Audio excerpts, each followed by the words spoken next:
Ladies and gentlemen, boys and girls, children of all ages, welcome back to another video on the channel, and welcome to the first max cash solo run done inside of Caldera Island, 2 months after the game's launch. Now, we already knew that this was going to happen, because we'd already gotten 3.5, and then they introduced the top secret contracts. Now, I have a little bit of hesitation with the top secret contracts, because it is a cheap win, in a sense. 3 contracts in overtime, if set up correctly, is max cash. And that is crazy to think, considering the 2 most wanted contracts is not even $500,000. But they're in the game, and they're in the game for us to use. And if you're playing solo, these are now the best way to win. If you do like hunting people and you don't mind being marked and it gives you the most wanted, as we're going to see in this gameplay a couple of times. So, we've done this one. This is a $3,638,300 game, and we've actually beaten it already. We actually got it over max cash, and we're going to throw that video up tomorrow, but we're going to do it in the similar style to how I normally do them, with just the story voice, I guess you call it. This one is more of a tutorial, or more of a, this is how the smooth run can go.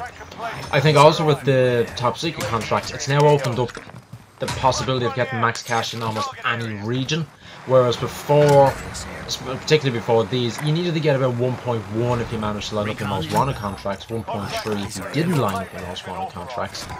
And that kind of tied you to Arsenal, peak, or sub-pens in overtime. This now kind of leads you up where you only have 500,000 in overtime if you don't manage to line up your contracts properly. So we've already done a couple of them. I've edited this down that you'll see all the contracts being done and fights we get into. So it's pretty much everything, but it cuts out the 13 minutes of basically flying around doing nothing. And you can see, I took it upon myself to engage the king and the most wanted to try and slow them down in this game. It didn't work quite well. We died the first time, we get beamed the second time. After downing the most wanted, he picks him up, we push back around and take him out again. My shots were horrendous. This was my first game on of the day.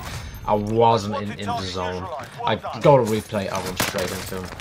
Second death, I'm just like, okay, I'm done. We're going to land back in and get the helicopter. What happens in normal time does not matter. Your game and how much you get done because of the contract multipliers that exist on the top secret contracts solely relies on what second place are intending to do. So we managed to get a cash drop.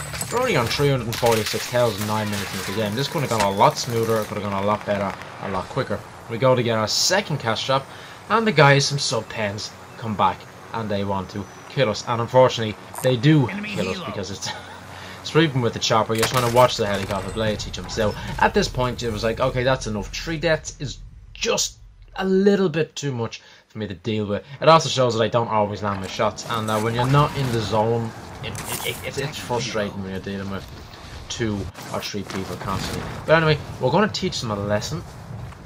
Very luckily, they got the enemy incoming. They knew exactly where it was coming in from. We're jumping around like a kangaroo. We get our shots. And luckily enough, before he managed to revive one of the guys, we got the kill. So, we go and finish our supply run that we were already supposed to finish. That brings us up to $669,000 with 12 minutes into the game. So it was a really, really slow game for contracts. And it's just flying around, pick one up, fly around, pick one up, and it's just rinse and repeat. So we got another supply run now that we're going to go and finish. And I mean, the supply runs are just awesome if we get an overtime. 3 supply runs is nothing when it comes to actual effort you have to put in, and yet that can be more 1.5 minutes. So this is a great way for solo players to actually just make a comeback and win a game if all the areas are looted. Grab a helicopter, do 2 or 3 contracts in overtime. Hopefully you get lucky and they're not bounties and most ones, like you get the bounty here. If you get the supply runs, the recon to the scabs, you're able to just fly through them and bing bang bosh, you're done. So we got the bounty. We're going to go and buy in advance because we have the money. First place are miles ahead. We're thinking we're never going to get anything out of it, but they completely slow down. We pull our advance. We know exactly where our poor bounty friend is. Pop a dead silence and get some shots on him. Gone, nice little headshot. Pick up his cash, and that puts us back in the contendership. We're now up to 1.2 million nearly. Yep, 1.2 million. We don't want to hit max cash. That's the most important thing here, is not hitting max cash. So we go for another one, and it gives us our second most wanted of the game. Not exactly helpful. We have done 14 contracts in one game before, or 3 of us. and we have not got one most wanted. I get 3 of them in this game, so the RNG factor is incredible. But anyway, we're going to go and bank our money, because we will hit max cash for 400,000. Once that bounty is pretty much done, we're going to hit max cash. And it's not helpful to have a king symbol flying around, because Arsenal was empty. Now Arsenal being empty here is perfect, because this is our overtime run and we have 3 top secret contracts lined up in a triangle. You couldn't have asked for a better game here. We let our most wanted tick down, pick up another one, gives us a recon. Recon brings us as close to banking as we want to be. We fly down to get our next contract, and then disaster strikes. It's a bounty. And the problem here is the bounty's ages away, so if we fly to him, it takes us off the route. But if he gets poached, he banks us, so we need to work out where we actually need to be. And indeed, he does get poached. We lose the lead. Second place, I think, and I've got this in the bag. Little do they know. Bounty's post, it banks us. We're going straight out, we're going to grab the next one. If this had been a supply one, it would have been sorted, but nope. It's another most wanted contract. At that stage, what can you do? Absolutely nothing. So now we have to survive at the most wanted and just do a clear run of Arsenal. And you know, it's frustrating, because I just ran this horrifically. Not only did I run it horrifically, the money just was not there, and I just was not zoned in enough. I had the wrong loadout on for a record run and everything. I should have had my Mac 10 on for mobility. I used the own gun, because you can make that a super fast build as well. So yeah, in terms of in terms of getting a 3.6 or getting the 3 million now, it's like you don't need those clear areas that you used to be able to need. And until blood money comes back, it's not feasible to do this with kills. It's just not. You would need a 14-15 minute match where people butcher each other and then manage to stay alive, and then you manage to go and kill them so that they're dropping 200,000 in overtime. But it's not going to happen. Realistically, it's not going to happen. You might be lucky and you get 75 or 150 off them, but you're not going to get the 199. You're sure as hell not going to get that off 5 or 6 different people down in airfield. So this is the best way of doing it at the moment, through contracts, and then finding little buildings that have 400,000 or 500,000 in them. If you do manage to do 2 top secrets in overtime, which isn't that difficult to do, and there's multiple spots on the map. You'll see tomorrow there's multiple spots on the map that can be done.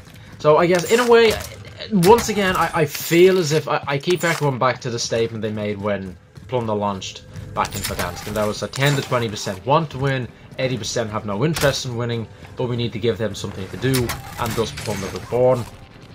And I feel as if they're kind of going back to that statement again and again by making it now that, well, 80% don't want to win, but let's just give them the opportunity that they can win.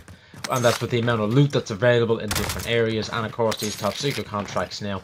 And you know, the weapon XP they give is a massive incentive. I mean, you're getting 1200 weapon XP per contract. Put on your double XP tokens, over nearly 2,500 weapon XP. And if they put a double weekend on, which is happening middle of February, is the next double XP weekend. If they don't fix the XP exploit at the moment, which is the token stack, that's quadruple XP on a contract. That's 4,000 XP per contract. People are just going to bomb through their guns. So they expect if they don't fix that, Plunder's going to be super, super sweaty that weekend. And a lot of people are just going to get wins they weren't expecting, because they don't care to win, but they get the money for the contracts. I think a lot of people will just do what we were doing, which is you go to a buy station and you buy 8, 9, 10 precision airstrikes, and that gives you that drops your money by 500,000. Go do another contract, rinse, repeat. But anyway, we're coming up here. Last 8 seconds of the game. We have walked through this one. Most wanted ticks down, brings us up to 3.7, and our max cash has been achieved. So, first max cash solo run inside of Caldera. At least we get to finish with the pretty number 36383. I'll have the proper record video in proper fashion up tomorrow, and I'm sure it can be beat again. I'm sure it can be beat, and I probably will give it a go when I have the spare time. So anyway, I hope you enjoyed this video. I hope it was a little bit informative for you, and I will catch you all on the next one.